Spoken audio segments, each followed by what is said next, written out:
네, 안녕하세요. 마구사키 채널을 운영하고 있는 바이스케어 대표 조남규입니다.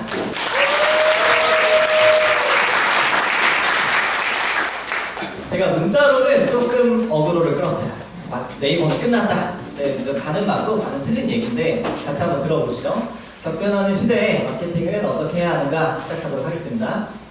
지금 전쟁이 터졌습니다. 네, 지금 전쟁 터졌고 이거는 러시아나 우크라이나 얘기가 아니라 우리나라 이커머스 판에서 벌어지고 있는 이야기들이라고 보시면 될 것 같아요. 정말로 치열한 전쟁터임을 제가 한번 소개를 시켜드릴게요. 우리가 전쟁이 터졌고 우리는 지금 나가기 앞서서 이 교육을 듣고 있다라고 생각하고 봐주시면 좋을 것 같아요. 일단 첫 번째, 이제 많이 줄어들었죠. 노출 부자가. 굉장히 이 변화에 대해서 저희가 가장 민감하거든요. 근데 굉장히 많이 느끼셨을 거라 생각을 합니다. 네이버가 로직을 계속 바꾸고 있어요. 우리는 왜 매출이 줄어들었을까? 잘 보시면은 여러 가지가 있겠지만 옛날에 블로그랑 카페에 있던 시절 있죠. 이때는 우리 거의 콘텐츠를 노출시킬 수 있었던 구자라는 건 이제 거기 노출될 수 있는 그 영역을 뜻하는 거예요. 거기에 각각 한 6개씩은 있었어요. 최소한 1페이지 상위 노출이라고 하면은 12개 안에서만 들으면 됐었어요. 블로그에서 노출을 하든 카페에서 노출을 하든. 근데 뷰탭이 생겼죠. 뷰탭이 생기면서 부자가 절반으로 줄었죠. 12개였다가 6개 정도로 줄었어요. 뷰탭에서 최근에 스마트 블로그로 넘어가고 있죠. 연내에 뭐 30%까지 올린다 이런 말도 있어요. 올해. 그래서 지금 대형 키워드뿐만 아니라 중형 키워드도 다 스마트 블로그로 넘어가고 있어요. 구자는 그래도 꽤 있는데 인플루언서들만 올라갈 수 있고 또 그 구자에 대한 주제가 내가 택할 수가 없는 주제들이 많아서 사실상 구자가 계속해서 줄어들고 있어요. 이런 게 현재 네이버 마케팅의 상황이에요. 우리 제품을 홍보할 수 있는 수단이 줄어들었고 당연히 체험단을 했을 때도 우르르 다 떨어지고 그러면서 다 매출에도 영향이 가는 거예요. 제가 이쯤에서 한번 우리 리마인드 하시면 좋을 것 같아요. 매출이 잘 나왔던 이유 뭘까? 왜 마케팅은 쉬웠을까? 우리 회사가 잘했어였을까? 내가 제품을 잘 보고 내가 상세 페이지 잘 꾸미고 내가 강의 잘 듣고 잘 적용해서 매출 잘 나왔을까? 이렇게 생각을 한번 해보는 거죠. 당연히 그거는 너무나 중요하고 대표님들 대단하신 거 너무너무 맞는 얘기지만 저는 더 중요한 게 있다고 생각을 해요. 그게 뭐냐면은 사실은 네이버의 의지였던 것 같아요. 소상공인이 잘 됐으면 좋겠다라고 하는 네이버의 의지, 네이버의 정책. 2016년도에 한성숙 대표가 이런 얘기를 했어요. 스몰 비즈니스를 돕겠다. 그게 이제 프로젝트 꽃이죠. 프로젝트 꽃이라는 이름으로 소상공인을 돕기 위해서 엄청난 지원들이 나왔습니다. 뭐냐면은 뭐 교육, 물류, 금융, 경영 엄청나게 지금 많은 지원들이 들어가 있어요. 지금 보시면 그걸 완전체가 스마트 스토어예요. 그죠? 제가 2016년도부터 스토어팜 때부터 이제 컨설팅을 했잖아요. 제 블로그 보신 분들은 다 아실 거예요. 그때부터 이제 상위 노출했었는데 그때 너무 쉬웠어요. 지금 상상도 하실 수 없을 정도로 너무 쉬웠어요. 제가 블로그 강의를 하다가 스토어팜을 했었는데 제목에다가 남자 지갑, 여자 지갑 이렇게 검색하면은 이렇게 입력하고 올리면은 그게 바로 노출이 되던 시절이었어요. 그러다가 점점점 이제 막히면서 이제 커머스의 모습을 갖추기 시작했는데 우리 제로 스타트 다 지원해주죠. 솔직히 수수료 많이 혜택 보시잖아요. 그죠? 그리고 성장 포인트 우리 광고할 때도 심지어 돈 안 내고 많이 하잖아요. 환급도 되고 10만원 무조건 환급해 주잖아요. 세상에 이런 서비스가 어디 있어요? 어떤 플랫폼이 이렇게 해요? 빠른 정사 해주잖아요. 지금도 어디도 빠른 정사 해주는 데 없죠. 네이버보다 뛰어난 데 없죠. 쿠팡 하시는 분들은 이제 숨이 막히죠. 저도 숨이 막힙니다.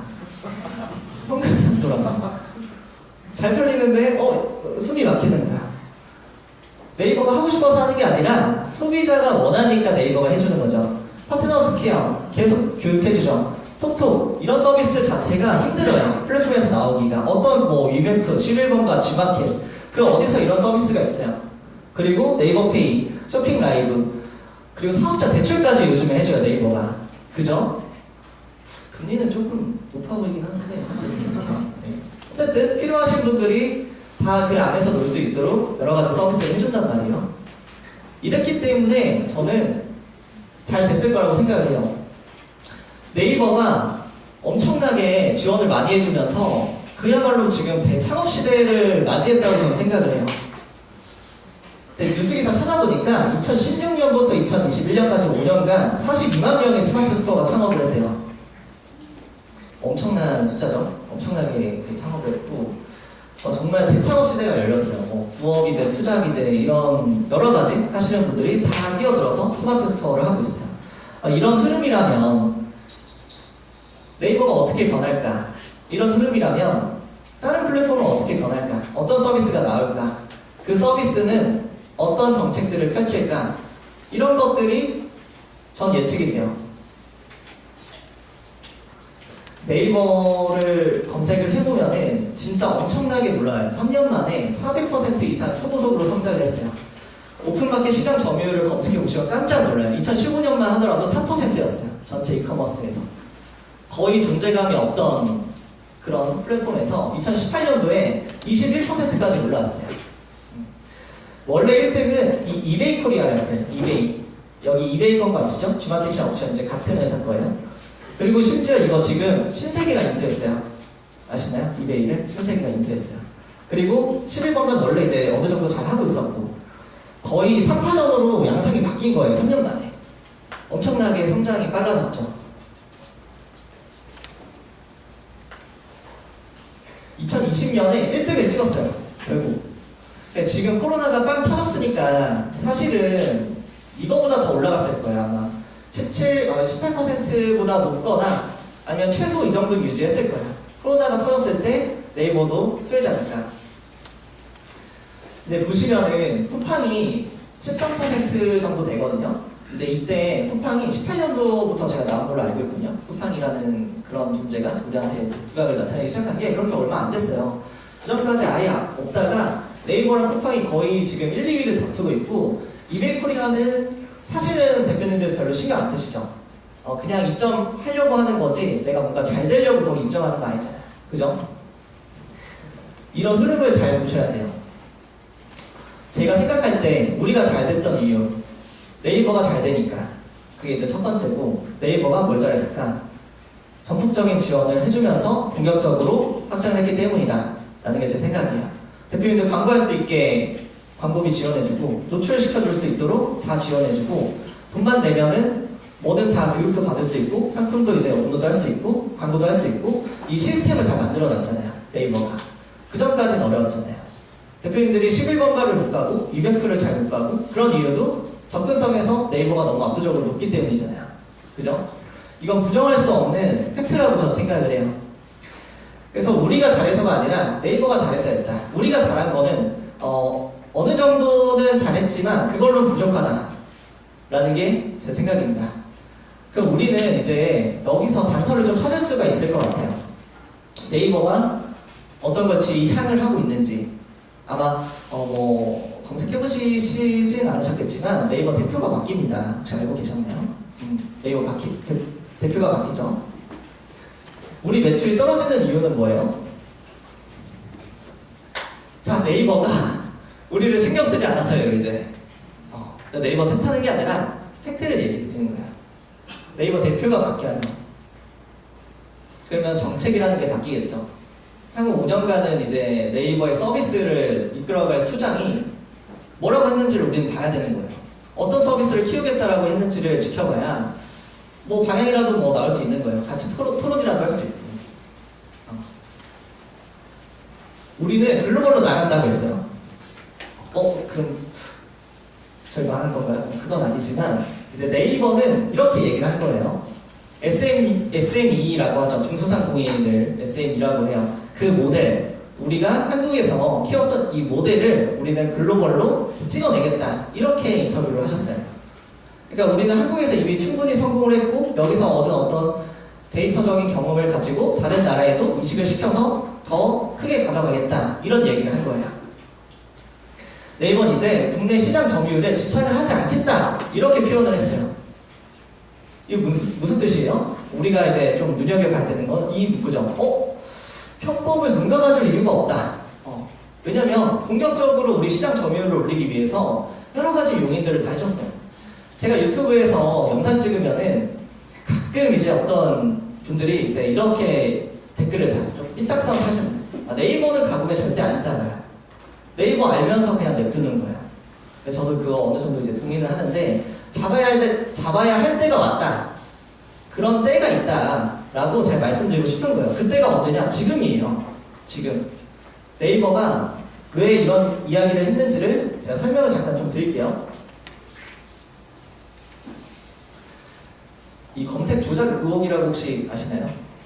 네이버가 과징금을 세게 맞은 그 사례가 있어요. 얼마 안 됐어요. 2020년도에 터졌으니까. 공정위에서 벌금을 세게 맞았습니다. 265억 받았는데 세요. 이게 아무리 네이버여도 공정위한테 찍혔다는 거는 앞으로 우리가 하는 사업에 대해서 다 관여를 하겠다는 뜻이에요. 그래서 과징금 그 이상의 의미가 있는 거예요. 이거 보시면 잘 안 보이실 텐데 제가 간단히만 얘기하자면 이게 네이버 내부에서 이메일을 가져온 거예요. 실제 이렇게 이야기를 했답니다.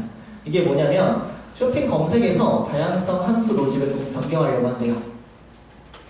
그랬더니 이분이 뭐라고 했냐면은 저희가 그거를 바꾸면 제휴된 몰들이 좀 클레임을 걸지 않을까요? 지금도 네이버페이가 달린 자사몰들은 주목도가 높아져서 좀 염려가 됩니다 라고 하는 거예요. 근데 결국 바꿨어요.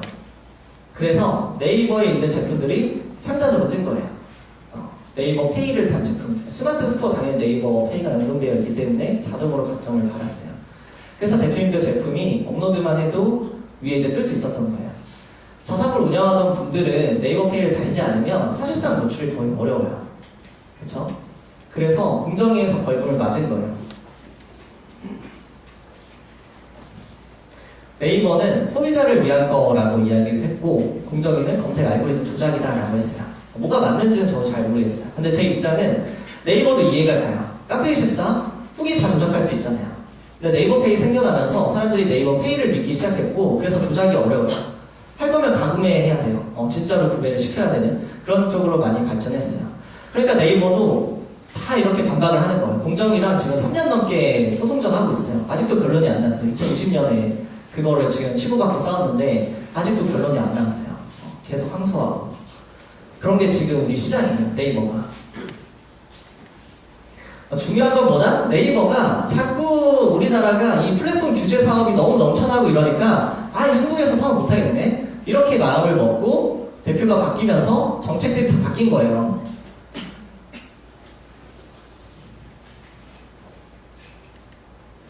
이게 무엇을 시사하겠습니까? 뭘 뜻하는 거겠어요? 네이버 끝났다? 제가 이제 그러면 조금 끌었는데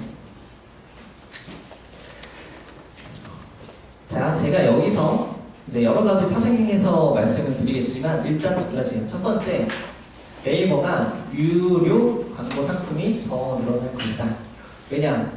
우리가 부자가 줄었지만 네이버한테 부자가 준 건 아니에요.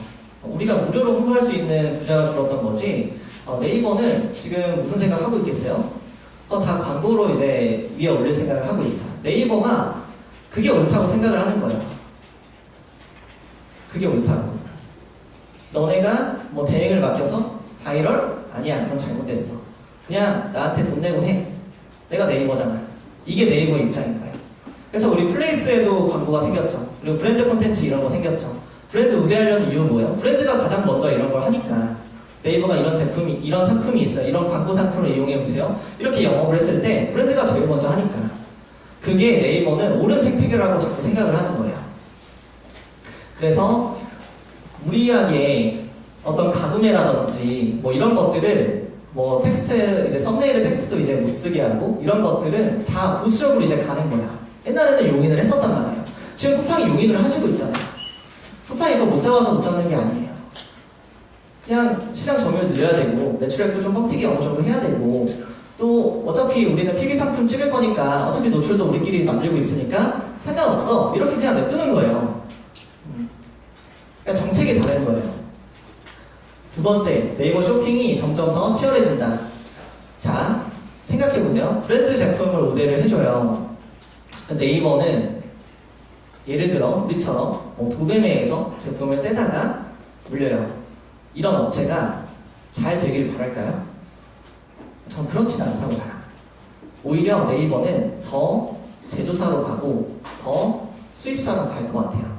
좀 더 브랜드가 AS도 잘해주고 뭔가 제품 공급도 원활하고 좀 더 사업가다운 사업을 하고 있는 그런 곳으로 초점을 맞춰줄 거라고 생각을 해요. 그게 안전한 생태계고 실제 소비자들이 원하는 생태계니까. 시장 점유율을 올릴 때는 그런 게 중요하지 않았죠.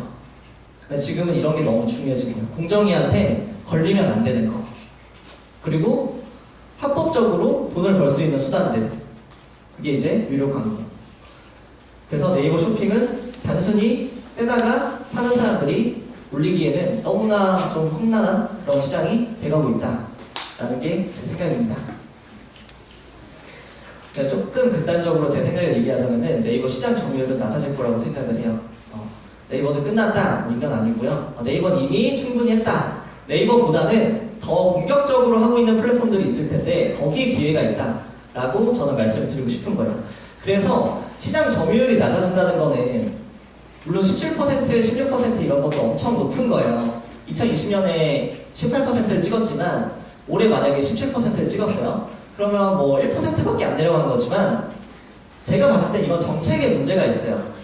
그거를 사수하려는 의지가 있어야 되는데 네이버가 지금은 충분하다라고 생각을 하고 있는 것 같아요. 저만 그렇게 느낀 게 아니라 실제로 인터뷰를 찾아보세요. 워딩들이 그렇게 나옵니다. 최수연 대표님이 가장 이제 중요하게 생각하고 있는 거는 웹툰, 웹소설, K 콘텐츠예요. 커머스가 아니에요. 커머스는 이미 성공한 거예요. 지금 아까 그 전폭적인 지원을 통해서 시장을 개척할 플랫폼이라고 생각을 안 하는 거예요. 커머스는 이미 한국에서 성공을 하는 모델이에요. 찍어내면 돼요. 다른 나라에서. 그렇죠? 그래서 당분간 중점을 두고 볼 사업은 이제 웹툰과 웹소설이 아닐까 싶다. 그리고 이렇게도 인터뷰 기사가 있는데 카카오가 3천억의 기금을 조성을 했어요. 우리 소상공인들을 위해서. 그랬을 때 네이버의 기금 조성 계획은 있느냐라고 했는데 이미 그렇게 해서 여러 가지 성과가 나오고 있는 걸로 알고 있다. 지금은 기존 투자보다 얼마나 더 올리겠다 이런 약속보다는 그냥 상생을 강화해 나갈 것이고 특히 창작자분들이 우리 안에서 계속해서 사업 기회를 찾을 수 있도록 서비스를 만들고 프로젝트 펀드도 만들 예정이다. 좀 뭔가 분위기가 땡기는 단어들은 없으시죠? 이런 걸 봤을 때 뭔가 기회 같아 이런 느낌은 전혀 들지 않죠. 커머스를 좀 밀 것 같은데 이런 느낌이 들지 않죠. 그래서 제가 아까 반은 맞고 반은 틀리다는 뜻에서 그렇게 얘기를 드린 거예요. 네이버에서 뭔가 노출을 더 잘 되거나 어떤 내가 기존보다 덜 신경 쓰고 더 노출되고 이런 구조는 쉽게 나오긴 어려울 것 같다라는 게 제 생각입니다. 우리가 조금 크게 보는 연습을 한번 해보면 너무 좋을 것 같아요. 자, 보세요. 미국에서는 아마존이 압도적인 점유율을 갖고 있어요. 어렴풋이 알고 계셨죠? 아마존이 이제 잘 나간다는 거를. 아마존 무려 40% 이상이에요. 40%가 넘어요. 이득은 월마트인데 7%밖에 안 돼요. 유통으로 넘어간 뭐 쇼피파이 이런 거 있는데 그래봤자 10%예요. 제가 조사해봤더니. 그래서 사실상 아마존밖에 없어요. 미국에는. 이커머스에 있는 마케팅하는 사람들은 이 수치에 주목을 많이 해요. 네이버가 애초에 커머스 사업을 키웠던 이유도 한국에 아마존 만들겠다 해가지고 저렇게 이제 간 거야. 쿠팡 마찬가지죠. 쿠팡도 한국에 아마존 만들겠다. 무슨 뜻이냐? 40% 이상을 가야 돼요. 시장 점유율이. 그래야 압도적으로 이걸 이기고 나머지 다 망하는 거야. 쿠팡 지금도 적자잖아요. 적자인데 어떻게 그렇게 사업을 계속해요? 내가 살아남고 나머지 다 망하면 그때 수익이 잘 나오겠지? 이런 생각이 있으니까 계속 들어가는 거잖아요. 그죠? 우리나라 이커머스 시장 점유율을 보면요. 30%는 아직도 먼 길이에요. 지금 보시면 네이버가 17 정도, 그리고 SSG가 15, 이건 신세계인데 아까 이베이 코리아 인수했다 했죠? 그래서 중학교 녹장 합쳐서입니다. 쿠팡이 13 정도예요. 그리고 나머지는 한참 가야 돼요. 한참. 그래서 지금 춘추 전국시대고 전쟁터고 시장 점유율을 올리기 위한 아직은 많은 파이가 있다고 플랫폼들은 생각을 해요. 네이버는 여기서 하차를 했지. 하지만 다른 기업들이 아직 많이 남아있는 거예요. 그래서 저는 극단적으로는 다른 플랫폼들을 좀 주목을 해보셨으면 좋겠어요. 30% 달성까지는 어떤 플랫폼이든지 간에 아주 부침을 흘릴 만한 수치예요. 이 우리나라의 이 시장 분포도를 보면은 절대적인 1위 업체가 없네. 나 여기 들어가야지. 이럴 만한 데이터예요. 중요한 건 이제 이런 거죠. 거의 이제 플랫폼들끼리 전쟁 난 건 알겠고요. 그래서 저는 어떻게 해야 되나요? 이렇게 이제 질문 주실 것 같아요. 그럼 우리는 어떻게 움직여야 되니까 사실은 장점이자 단점이에요. 우리만 죽어나요. 결론적으로는 전쟁 터지면 우리만 이제 죽어나잖아요. 그죠? 마찬가지. 그래서 우리는 다음 로켓을 찾아야 돼요. 저희가 사생결단에서 계속 알려드릴 거고 또 이제 뭐 질문 주시면 답변해주면서 다른 플랫폼들도 추천하고 있습니다만 저희가 정말 다 트래킹은 하고 있어요. 근데 그럴수록 확신이 드는 건 어쨌든 이륙 준비하는 곳으로 가야 된다. 이게 너무 명확해지고 있어요. 네이버 하지 말라는 게 아니라 네이버는 이제 여기까지 하시고 추가적으로 알아봐야 된다. 어떤 회사를 알아봐야 되나요? 이런 회사들을 지켜보시면 좋을 것 같습니다. 투자, 인수, M&A가 최근에 활발했던 회사들. 신세계가 이베코리아 인수한 거를 몰랐다면 이제 집에 가셔서 공부를 하셔야 되고요. 인수 요즘에 최근에 엄청 많았죠. 무신사가 29cm 인수했죠. 그쵸? 스타일쉐어도 인수했죠. 여러 가지 다 인수하고 활발히 움직이고 있어요. 시장 점유율을 본격적으로 높이는 회사. 제가 1년 좀 전에 사생결단 오프라인 처음에 강의할 때 제가 말씀을 드렸는데 플랫폼이 IR을 해서 투자금을 받거든요. 근데 이게 막 100억이 넘어가요. 만약에 100억, 300억이 넘어가요. 그러면 IR을 할 때 어필을 해야 되잖아요. 투자자한테. 무슨 어필을 해요? 시장 점유율을 올리겠다라고 어필을 할 수밖에 없어요. 마케팅 뭘 해요? TV 광고 할 수밖에 없어요. 강남에 버스나 그 택시 보면은 다 광고판이잖아요. 그 업체가 요즘에 가장 활발한 회사예요. 그리고 시장 점유율을 본격적으로 높이기 위해서 마케팅비를 그냥 쏟아붓는 거예요. 그냥 줄줄 새는 거예요. 거기는 이익이 중요한 게 아니에요. 시장 점유율을 높이기 위해서 편법 용인해주는 거예요. 그건 얼마 안 되니까. 그렇게 해서라도 내가 투자자한테 잘 보일 수 있으면 괜찮은 거죠. 시장 점유율이 중요한 거니까 전략적인 거죠. 그래서 첫 번째, 버티컬 플랫폼을 주목하시는 게 좋을 것 같습니다. 버티컬 플랫폼의 성장세가 대표님들 생각하는 것 그 이상이에요. 시장 점유율을 봤을 때 정말 그 이상이고 소비자 신뢰도는 더 그 이상이에요. 지금 내가 판매하는 제품이 여기 안에 들어갈 수 있다? 무신사 패션이죠. 패션 그리고 오늘회도 있고 오늘의 지금 인테리어고 아이디어스는 핸드메이드도 있고 지그재그 패션이고 마켓컬리도 있고 이렇게 여러 가지 버티컬 플랫폼이 있잖아요. 뭐 신선식품 여기 가야 돼요.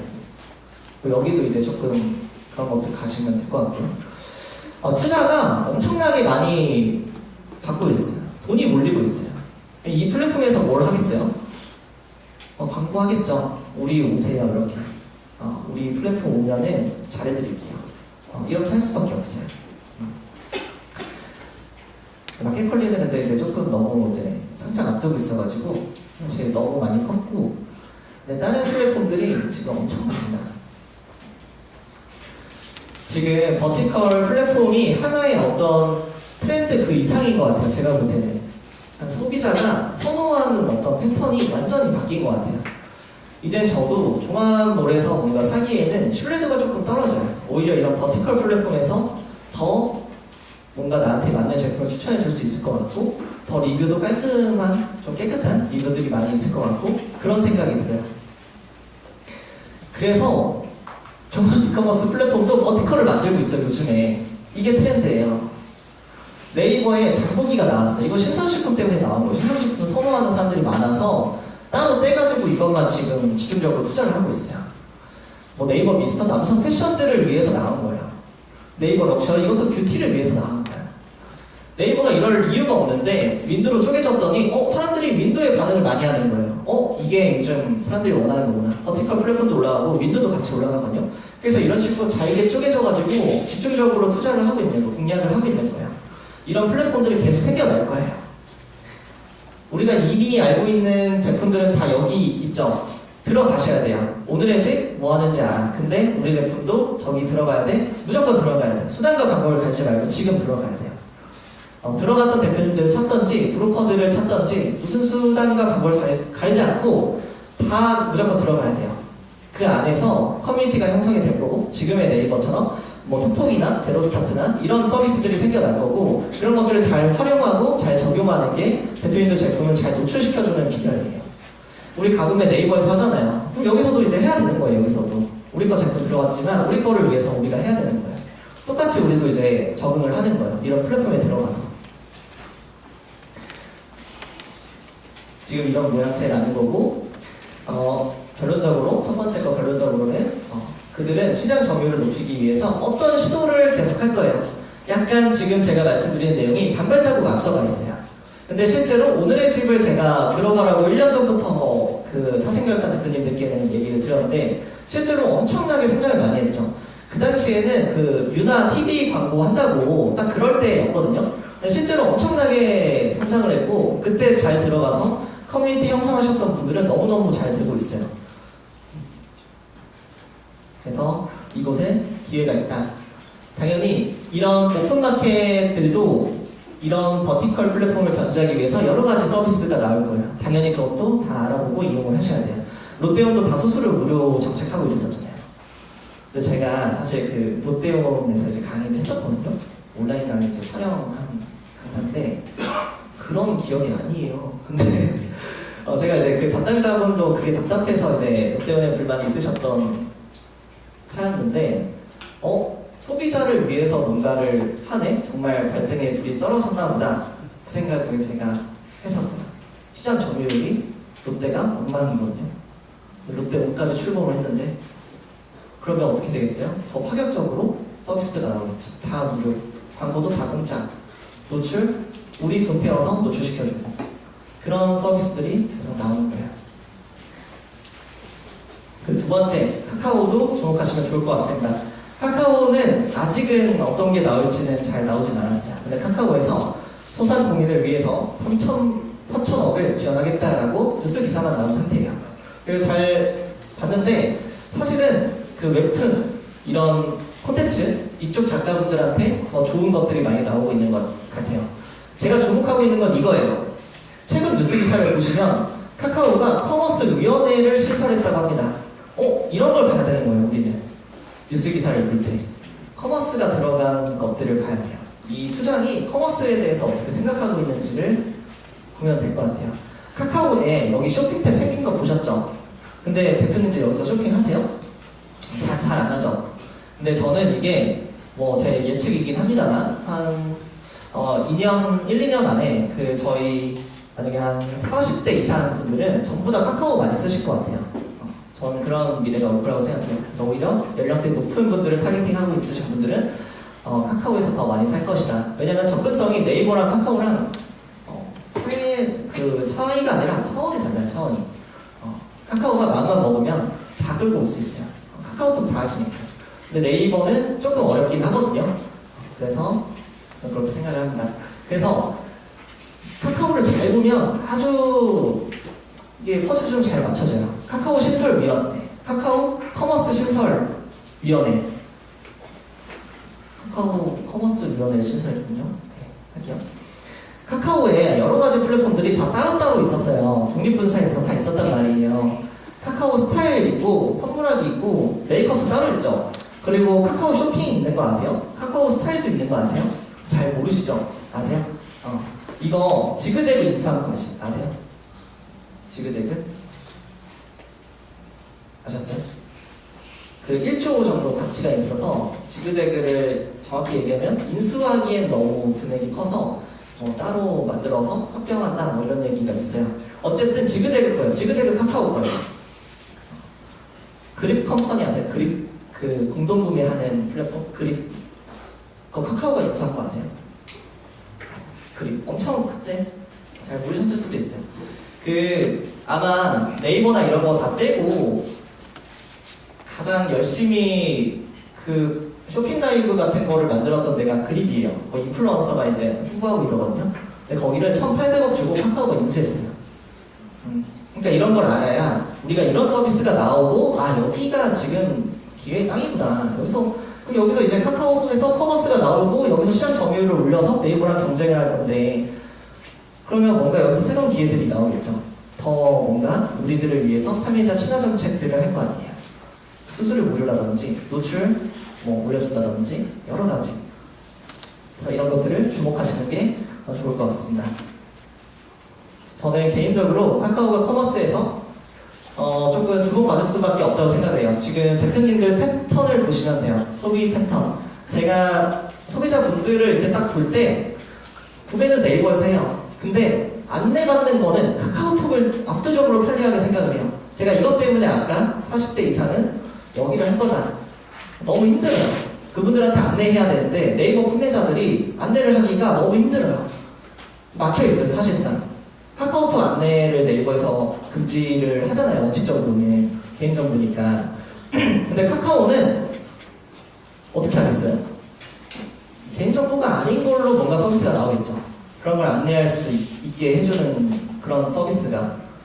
공정거래위원회에서 이렇게 용인을 할 수 있을 만큼의 어떤 서비스가 계속 나올 수 있는 거예요, 카카오는. 네이버는 안 돼요. 카카오톡 거가 아니니까. 네이버 거가 아니니까, 카카오톡이. 그래서 네이버 톡톡을 이렇게 저렇게 하지만 아무도 톡톡 지금 보시는 분들이 없죠. 저도 가끔 까먹어요. 제가 소비자인데 물건 샀다가 톡톡 보내놓잖아요. 어디로 알람이 오는지 잘 모르겠어요. 카톡은 확실하죠. 카카오톡 무조건 알람 잘 봅니다, 사람들. 그리고 UI UX가 너무 뛰어나요. 그래서 저는 주목을 무조건 해야 된다는 게 제 생각입니다. 그래서 쿠팡은 어떻게 될까? 이렇게 이제 저 하나 갖고 왔는데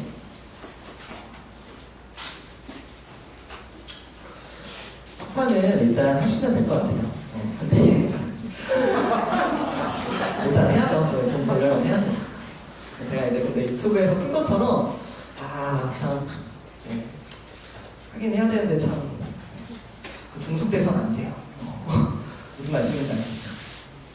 애초에 중소상공인을 살리려고 펀드를 조성한 네이버랑은 근본이 좀 달라요. 이제 제가 제 유튜브에서 보신 분들은 아시겠지만 한국의 아마존을 만들려고 나온 서비스이기 때문에 그 근본이 달라요. 아마존이 하고 있는 거대로 하잖아요. 그렇죠? PB 제품들을 계속 만들잖아요.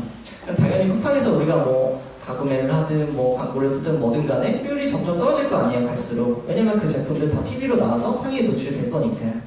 그래서 로켓 와우라든지 이런 거 하는 서비스만 계속 위로 올려줄 텐데 그거에 대한 모든 권한이 다 쿠팡한테 있잖아요. 거기 수수료라든지 노출, 어떤 가중치라든지 여러 가지가 다 쿠팡한테 있잖아요. 그래서 종속되는 건 좀 위험하다, 제 생각은. 로켓 배송 들어가는 거 너무 좋고 판매 잘 되는 것도 너무 좋고 저희도 이제 매출 절반 여기서 이제 나오지만 저는 항상 언제든지 이제 떠날 준비를 하고 있는 입장이고 대표님들은 쿠팡 너무 좋아요, 쿠팡 쓰세요 이러고 있는 느낌인 거죠. 아시겠죠? 쿠팡은 13%여가지고 사실 이게 엄청난 수치예요. 아까 보셨잖아요, 2015년도? 그때만 하더라도 이거 두 개가 없었어요. 4% 쿠팡이 아예 없었고 근데 생기자마자 엄청나게 시장 점유율이 높아진 거예요. 그러니까 이제 쿠팡이 어느 정도 용인을 많이 해줬는데 여기도 성숙한 커머스의 그 선두주자가 되면 어떻게 변할지 몰라요. 지금 네이버보다 더 심할 거예요, 아마. 전부 다 자를 수도 있어요. 그래서 결론적으로 선택과 집중의 시대는 좀 끝났다라는 게 제 생각입니다. 이제 네이버 스마트 스토어 하나로만 월천 만드는 거야 이제 가능하죠. 근데 우리는 월 1억을 목표로 하잖아요. 사실상 어려워요. 많이 어려워요. 부저도 이제 많이 좁아져가지고 다른 데서 더 본격적으로 플랫폼에서 서비스가 나오고 있고 더 우리 고객들한테 노출시켜줄 수 있는 여러 가지 혜택들이 나오고 있는데 그걸 무시하고 네이버만 하기에는 저는 효율적이진 않은 것 같아요. 그래서 우리가 조금 생각을 해야 될 게 단일 채널 올인은 이제는 저는 비추천이에요. 최소 네이버랑 쿠팡은 하셔야 되는 거고 근데 그 이상으로 우리는 이제 다 월 1,000만 원 이상이니까 그 이상으로 가기 위해서는 채널 다각화에 대해서 고민을 많이 하셔야 된다. 이거는 저희가 답을 내려드리고는 싶은데 아직은 저희도 데이터가 많지가 않아서 대표님들도 조사를 하셔야 된다라는 게 제 생각이에요. 그립이라든지 지그재그라든지 이런 것들은 저희도 사실 잘 몰라요. 많이 해본 적이 없어요. 그런 류들을. 하지만 그게 뜰 거라는 걸 저희가 누구보다 잘 알고 있어서 저희 내부의 리서치 팀이 그런 걸 준비하고 있어요. 그래서 그 시장을 계속 트래킹을 하고 있을 거고, 마찬가지로 우리가 상품 소싱을 위주로 조금 생각을 했었는데, 소싱이야 당연히 이제 계속 하셔야 되는 거죠. 근데 이런 생각도 하셔야 돼요. 그 플랫폼에서 어떤 서비스가 새로 나왔대요. 그리고 뭔가 여기가 그 플랫폼이 지향하는 것과 동일한 것 같아요. 아까 카카오가 그립을 인수했죠. 1,800억에. 그럼 뭘 하겠어요? 쇼핑 라이브에 엄청난 투자를 할 거예요. 그럼 뭘 해야 돼요? 이런 서비스가 나오면 제일 먼저 수단과 방법을 뱉지 말고 들어가서 어떻게든 그립을 해보는 거예요. 쇼호스트 구하는 거, 뭐 기획안 쓰는 거, 제품 할인하는 거, 이런 건 사실 너무 쉬운 것들이에요. 방법론적인 얘기들이에요. 그런 건 그냥 대표님 하시면 되고, 잘 모르면 그냥 저희한테 물어보시면 돼요. 근데 쇼핑 라이브를 할 수 있는 창고는 마련을 하셔야 되고, 그 안에서 내 경쟁사들이 하고 있는지는 트래킹을 하셔야 되고, 걔네가 어떻게 하고 있는지 정도는 우리한테 말씀을 해줘야 된다는 거예요. 그냥 하면 좋을까요? 이렇게 물어보면 이제 저희도 할 말이 없어요. 경쟁사는 이걸 이렇게 활용하고 있는데 뭐 저희는 이렇게 하고 싶은데 이게 가능할까요? 이런 식으로까지는 물어보셔야 되는 거예요. 그래서 이제는 저런 것들보다는 이런 것들을 많이 해야 되는 시대가 왔습니다. 정말 대표님들께서 좀 뼛속까지 한번 기억해 주셨으면 좋겠고, 이렇게도 이제 질문 주실 것 같아서 제가 미리 갖고 왔습니다. 근데 이 많은 것들을 다 할 수 있을까요? 전 너무 힘든데 이렇게 이제 하시는 것도 있으면서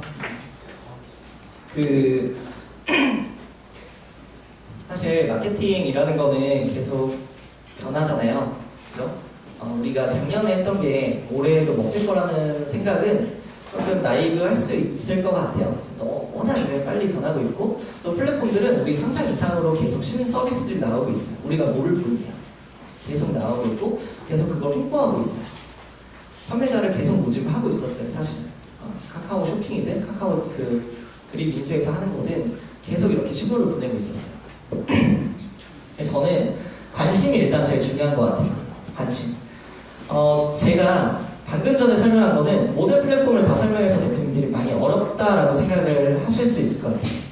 근데 그 정책의 방향성에 따라서 내가 해야 될 것들은 제가 볼 땐 좀 명확하거든요. 대표님이 판매하는 제품군이 제가 뭔지 알고, 대표님이 가지고 있는 역량이 제가 뭔지 알기 때문에 대표님 이거 하시면 너무 좋을 것 같아요 라고 쉽게 얘기를 할 수 있는 거예요. 우리는 그래도 다 월천 넘은 사람들이잖아요. 다 이것저것 산전수전 겪어서 이제 오신 분들이잖아요. 그렇기 때문에 머리를 잘 쓰면 충분히 가능하다라는 게 제 생각이에요. 실제로 우리도 하고 있고, 잘하는 업체들 지금 머리 써서 다 해요. 이런 말 하면 안 되지만 쇼핑 라이브 하는 것도 다 편법이 좀 다 있는 것 같아요. 다 쉽게 하는 거. 좀 어렵게 하시는 분들이 있고 쉽게 하시는 분들이 있어요. 시스템을 이렇게 막 찍어내시는 분들도 다 있는 것 같아요. 어떤 분은 너무 힘들게 직접 이제 나오셔서 하나하나 다 설명해 주는데 아무도 안 보고 있고, 근데 어떤 분은 쇼호스트랑 같이 연계해서 처음에만 나오고 그 이후부터 시스템 만들어서 뭐 격주로 시스템을 만들어서 그렇게 그대로 진행하는 게 있고, 공간만 있으면 만들어지게끔. 그분들 같은 경우에는 쇼호스트 분이 그냥 와가지고 알아서 세팅을 다 하세요. 그리고 또 극단적으로 가면은 그냥 켜두고 잠깐 이렇게 얼굴 비추고 또 나가시는 분들이 있어요. 근데 팔려요. 진짜로. 그런 사례가 있단 말이에요. 그런 경우가 있고, 저희도 그런 걸 보고 하나씩 해본단 말이에요. 그러면 느낌이 와야 돼요. 저도 지금 제가 여러 가지 서비스를 동시에 안 해봐서 그렇지만, 예를 들어서 쇼핑 라이브 같은 걸 해요, 저희가. 그러면 라이브 커머스, 라이브 쇼핑의 플랫폼이 3개, 4개가 있어요.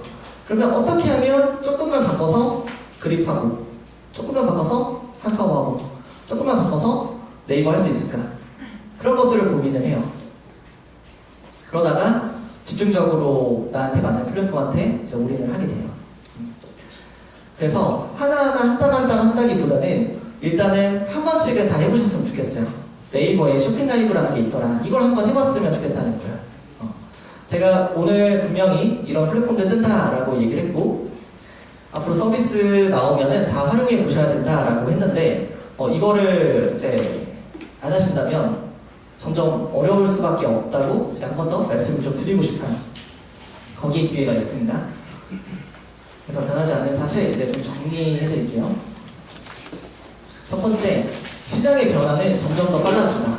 저는 네이버가 이 초경쟁 사회에서 이탈을 해버렸다고 생각을 해요. 그러면 다른 업체들이 이때가 기회다라고 생각할 것 같아요. 제 생각에. 네이버가 어차피 얘네는 이미 이제 로켓 타고 올라갔고 글로벌로 나가는 애들이고 근데 국내 시장 점유율을 잡기 위해서 우리 어떻게 해야 될까? 이런 서비스들이 많이 나올 거라고 생각해요. 그래서 시장의 변화, 우리가 느끼는 뭐 쇼핑 라이브 같은 어떤 신 서비스들 이런 게 엄청나게 더 빨리 나올 거라고 생각해요. 각 플랫폼별로 나올 거예요. 무신사도 나오고 뭐 지그재그도 나오고 뭐 여러 가지 이제 서비스들마다.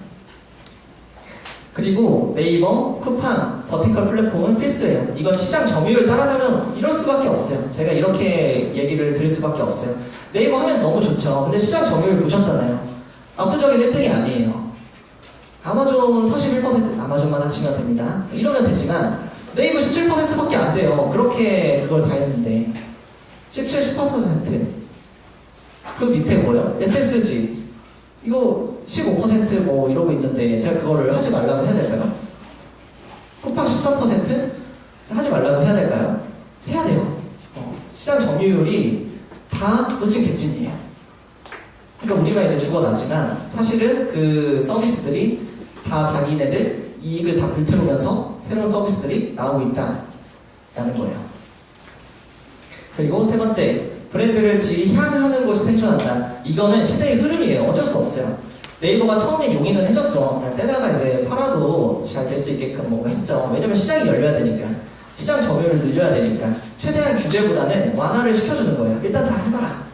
공정이든 어디든 문제가 되면은 그때 이제 처리를 하는 게 네이버예요. 근데 이제 네이버가 성숙한 커머스의 모습을 보여줄 거예요. 하지 말라는 거 다 날릴 거예요. 왜냐? 그러면 지키고 있는 브랜드를 신경을 써줘야 되는 모습을 보여줘야 되니까. 안 그러면은 아까 제가 유튜브 댓글 달렸다고 했죠. 그런 분들이 늘어나니까. 네이버 관리 안 하네. 이런 얘기 들으니까 공정에서 조사가 들어가고 과징금 때리고 규제가 들어가죠. 그런 것들을 막기 위해서 우리는 브랜드라는 것을 관심 있게 지켜봐야 돼요. 뭐가 브랜드고 브랜드는 어떻게 지속 가능한 걸 챙기고 있는지 이런 걸 보셔야 돼요. 사생결단에 좀 있습니다. 보시면 좋을 것 같고요. 그 네 번째, 채널 다각화에 따른 고객 관리가 중요하다. 제가 고객이어도 좀 혼란스러울 것 같아요. 네이버에서만 내가 구매하면 되는데, 그러니까 아마존이면 편하잖아요. 그냥 아마존에서 다 사면 돼요.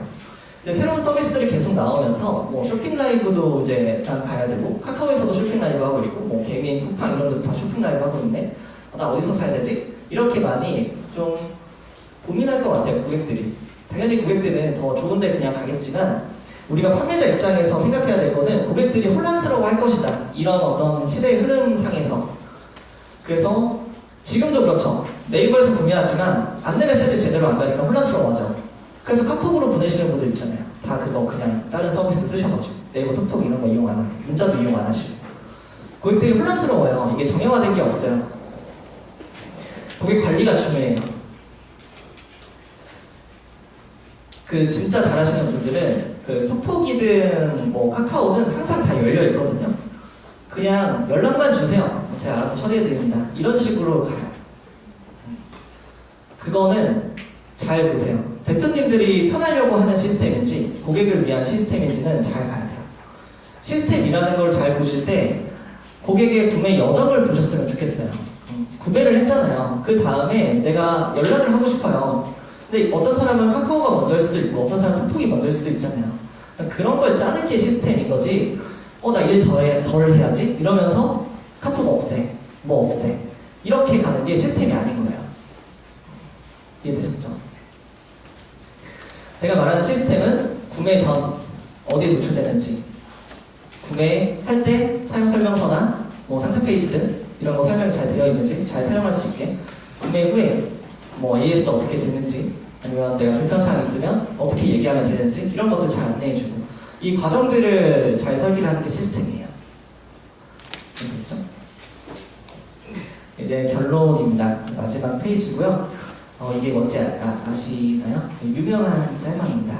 재테크에 관심 있으신 분들은 한 번쯤 봤을 그 유명한 짤방이에요. 이게 뭐냐면 그 강북이 원래 떴잖아요. 그래서 강남보다 강북이 원래 이렇게 번성하던 도시였는데 강남에 이제 재개발이 들어갔는데 이게 압구정에 있는 현대백화점, 현대 아파트거든요. 이거 작년에 신고가 찍은 거 아세요? 80억 찍혔다고 기사에서 봤던 것 같아요. 80억. 여기 앞에서 이제 밭 갈고 있는 거예요. 이제 막 공사 시작하고 있는 거예요. 그럼 여기 땅을 선정해야겠죠. 그쵸? 강남 땅덩어리 지금 개발 중이에요. 어디가 개발하고 있냐? 제가 다 말씀드렸습니다. 네이버 이제 금싸라기 땅 아니에요. 이제는 시장 점유율 조금 낮아질 일만 남았어요. 전 솔직히 그렇게 생각해요. 다른 데가 훨씬 더 리스크를 감수하고 서비스를 런칭하고 있어요. 네이버는 안 될 것 같아요. 워낙 그 대표님이 이제 치를 떨어져가지고 국내 사업에 안 될 것 같아요. 제가 볼 때 글로벌로 갈 것 같아요. 하지 말라는 거 다 그냥 없앨 것 같아요. 논란의 여지 안 만들려고. 공정이가 제일 좋아하는 거죠. 쿠팡은 이미 여기에 있어요. 근데 쿠팡은 진짜 대단해요. 벌금 내면서 그냥 사업해요.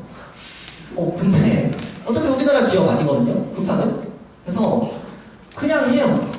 그냥 해버립니다.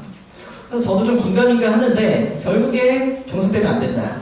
저거는 이제 달콤한 그 유혹이다. 갔다가 큰 코 다친다. 내 제품 다 뺏기고 사라진다. 그게 이제 제 생각입니다. 그래서 우리는 금싸라기 땅을 제가 선점을 해야 된다고 말씀드렸는데 이런 것들 보시면 좋을 것 같아요. 지금 상장 준비하고 있죠, 마켓컬리. 사실은 지금은 컬리 너무 컸죠, 옛날에 비하면. 근데 몇 년 전만 해도 불과 작년만 하더라도 그 브로커 분들이 있어요. 마켓컬리에 입점을 해주는 브로커 분들이 있고 수수료를 내면 입점을 할 수 있습니다. 그래서 내가 팔렸을 때 뭐 몇 퍼센트 정도를 그 브로커한테 떼주는 이런 형태가 있어요. 이제 아시는 분들은 아실 거예요.